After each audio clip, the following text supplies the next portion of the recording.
നമസ്കാരം. 1 ലക്ഷം മുതൽ 1 കോടി രൂപ വരെ ജീവിതകാലം മുഴുവൻ സ്വരുക്കൂട്ടിയ സമ്പാദ്യവുമായി വയനാട്ടിലെ സാധാരണക്കാരായ ഒട്ടേറെ നിക്ഷേപകർ ഒരു സ്ഥാപനത്തെ വിശ്വസിച്ചു.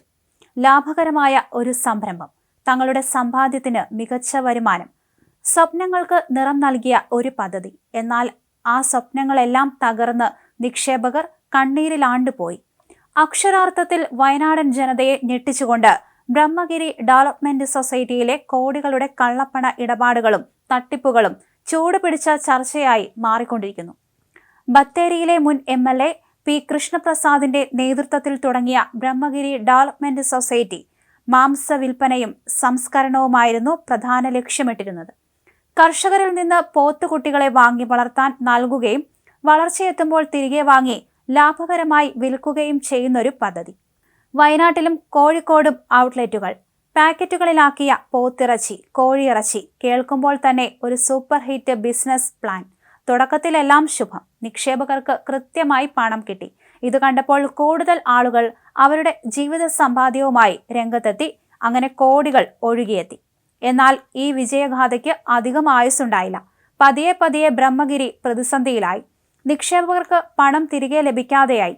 തങ്ങളുടെ പണം നഷ്ടപ്പെട്ടുവെന്ന് മനസ്സിലാക്കിയ നിരവധി പേർ പ്രതിഷേധവുമായി രംഗത്തെത്തിയെങ്കിലും ആരും അറിയാതെ കാര്യങ്ങൾ പാർട്ടി തലത്തിൽ ഒതുക്കി തീർക്കാനായിരുന്നു ആദ്യ ശ്രമങ്ങൾ. കാരണം നിക്ഷേപകരിൽ അധികവും ഒരു പ്രമുഖ പാർട്ടിയുടെ അനുഭാവികളായിരുന്നു എന്നതാണ് ഇതിലെ മറ്റൊരു ട്വിസ്റ്റ്.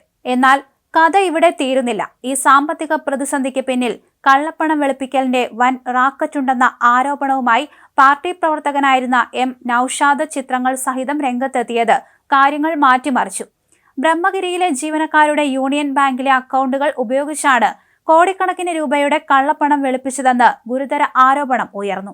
ഒരു പ്രമുഖ രാഷ്ട്രീയ നേതാവിന്റെ ഭാര്യയായ ബാങ്ക് ഉദ്യോഗസ്ഥയുടെ സഹായത്തോടെയാണ് ഈ കളി നടന്നതെന്ന ഞെട്ടിക്കുന്ന വെളിപ്പെടുത്തലുകളും ഒപ്പം പുറത്തുവന്നു.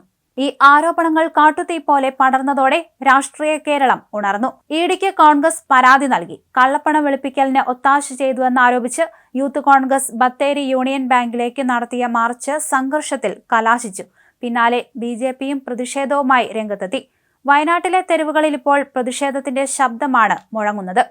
ബ്രഹ്മഗിരി ഡെവലപ്മെന്റ് സൊസൈറ്റി എന്ന പേരിൽ നടന്നത് ഒരു സാധാരണ സാമ്പത്തിക തട്ടിപ്പ് മാത്രമാണോ? അതോ ഇതിന് പിന്നിൽ കോടികളുടെ കള്ളപ്പണം വെളുപ്പിക്കലിന്റെ ആസൂത്രിത നീക്കങ്ങളുണ്ട്? ഒരു കാലത്ത് വയനാടിന് അഭിമാനമായിരുന്ന ഒരു സ്ഥാപനം എങ്ങനെയാണ് ഇത്രയും വലിയൊരു വിവാദ ചുഴിയിൽ അകപ്പെട്ടത്? നിക്ഷേപകർക്ക് അവരുടെ പണം തിരികെ ലഭിക്കുമോ? ED അന്വേഷണം എങ്ങോട്ടെത്തും? ഇത്തരത്തിലുള്ള ചോദ്യങ്ങളാണ് അവശേഷിക്കുന്നത്. അതേസമയം CPM നിയന്ത്രണത്തിലുണ്ടായിരുന്ന ബ്രഹ്മഗിരി ഡെവലപ്മെന്റ് സൊസൈറ്റിയിൽ കള്ളപ്പണം വെളുപ്പിച്ചുവെന്ന ആരോപണമായി മുൻ ജീവനക്കാരനും നിക്ഷേപകനുമായ മാട്ടിൽ നൌഷാദ് രംഗത്തെത്തിയതോടെയാണ് ഇത്തരത്തിലുള്ള കള്ളത്തരമെല്ലാം വെളിവായത്.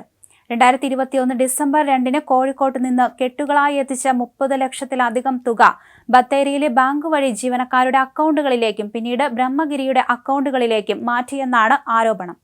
തന്റെ അക്കൗണ്ട് വഴി 3 ലക്ഷം രൂപ ഇത്തരത്തിൽ ബ്രഹ്മഗിരിയുടെ അക്കൗണ്ടിലേക്ക് മാറ്റിയെന്നും നൌഷാദ് പറയുന്നു. 2000, 500, 200, 100 നോട്ടുകളുടെ കെട്ടുകളാണ് കൊണ്ടുവന്നത്.